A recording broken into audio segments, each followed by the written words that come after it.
یادگیری بدون فکر کار بیهوده است. فکر بدون یادگیری خطرناک است.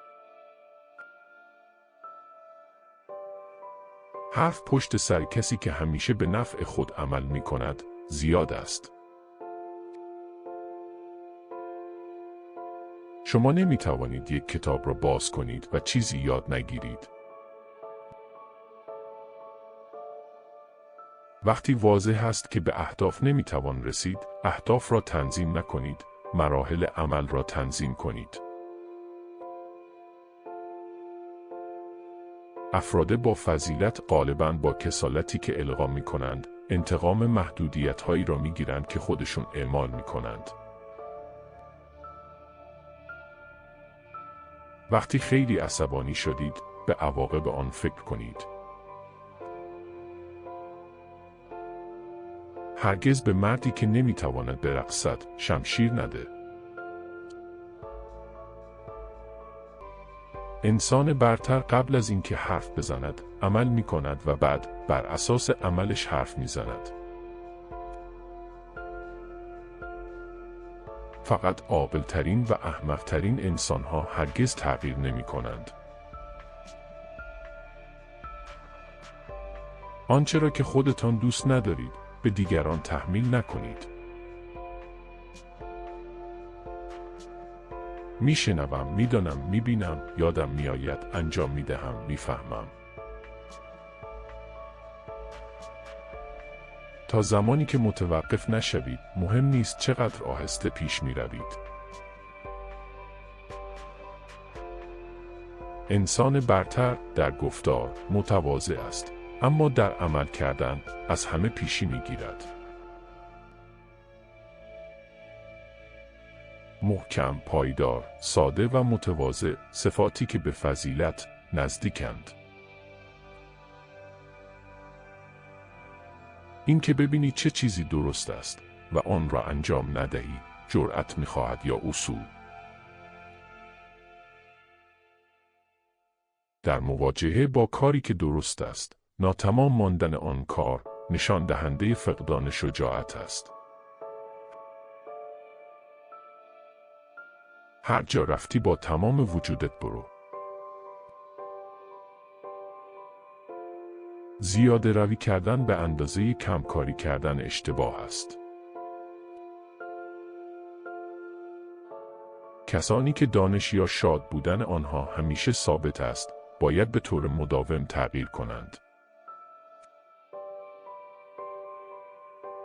فضیلت هیچ وقت رها نمی شود. کسی که اون را تمرین کند، همراهانی خواهد داشت. انسان برتر همیشه به فضیلت می اندیشد، انسان عادی به راحتی می اندیشد. زندگی واقعاً ساده است، اما ما اصرار داریم که آن را پیچیده کنیم. نامردی یعنی دیدن ضایع شدن حق و هیچ کاری نکردن. وقتی برای دیگران زحمت میکشی، چنان تلاش کن که انگار برای خودت است. اگر زندگی را نشناسیم، چگونه میتوانیم مرگ را بشناسیم؟ توانایی هرگز به تقاضا برای توانایی نمیرسد. بدون احساس احترام، چه چیزی وجود دارد که مردان را از حیوانات متمایز کند؟ قدرت یک ملت از یک پارچگی خانه ناشی می شود. فروتنی پایه محکم همه فضایل است. هر چیز زیبایی دارد، اما همه آدم‌ها آن را نمی‌بینند. هدف انسان برتر حقیقت است. اشکالی ندارد اگر غمگین شویم، اما نباید زیر فشار آن قرار گیریم. کسی که یاد می‌گیرد اما فکر نمی‌کند، گم شده است. کسی که فکر می‌کند اما یاد نمی‌گیرد، در خطر بزرگی است. کسی که بدون حیا حرف میزند، به سختی میتواند سخنانش را نیکو کند. خرد، شفقت و شجاعت، 3 خصلت اخلاقی شناخته شده جهانی در انسان است.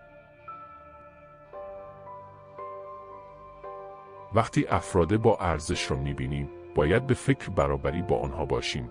وقتی افراد با شخصیت مخالف خود را می‌بینیم، باید به درون برگردیم و خود را بررسی کنیم.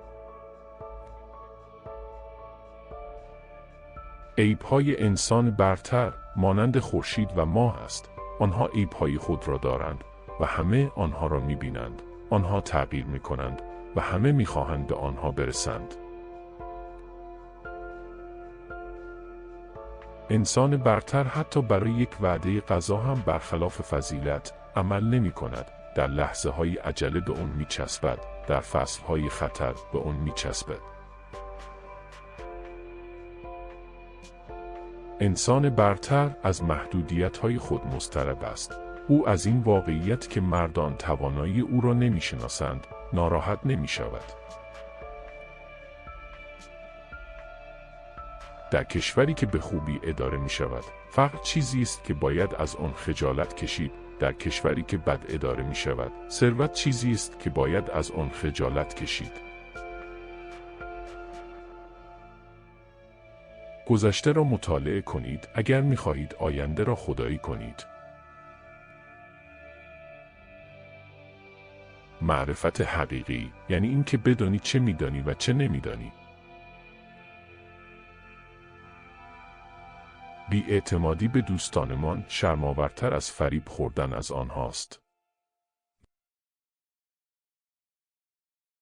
به جای اینکه نگران این باشید که هیچ دفتر کاری ندارید، به این فکر کنید که چگونه میتونید خود را برای این مقام آماده کنید.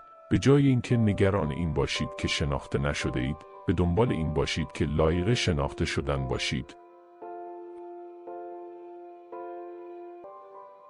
اگر با 2 مرد دیگر راه بروم، هر کدام معلم من خواهند بود. خوبی‌های یکی را میگیرم و تقلید میکنم و بدی‌های دیگری را در خودم اصلاح میکنم. به آنچه که مخالف شایستگی است، نگاه نکنید. به آنچه که مخالف شایستگی است، گوش ندهید. سخنی را که مخالف شایستگی است، نگویید. هیچ حرکتی که برخلاف شایستگی باشد، انجام ندهید. علم واقعی آن است که انسان میزان نادانی خود را بداند. بزرگترین افتخار ما در این نیست که هرگز زمین نخوریم، بلکه در این است که هر بار که زمین میخوریم برخیزیم. موفقیت به آمادگی قبلی بستگی دارد و بدون چنین آمادگی مطمئناً انسان شکست خواهد خورد. انجام 5 چیز تحت هر شرایطی فضیلت کامل است. این 5 عبارتند از جاذبه، سخاوت روح، اخلاص، جدیت و مهربانی. اراده برای برنده شدن، میل به موفقیت، اشتیاق برای رسیدن به پتانسیل کامل خود، اینها کلیدهایی هستند که قفل درهای برتری شخصی را باز می‌کنند.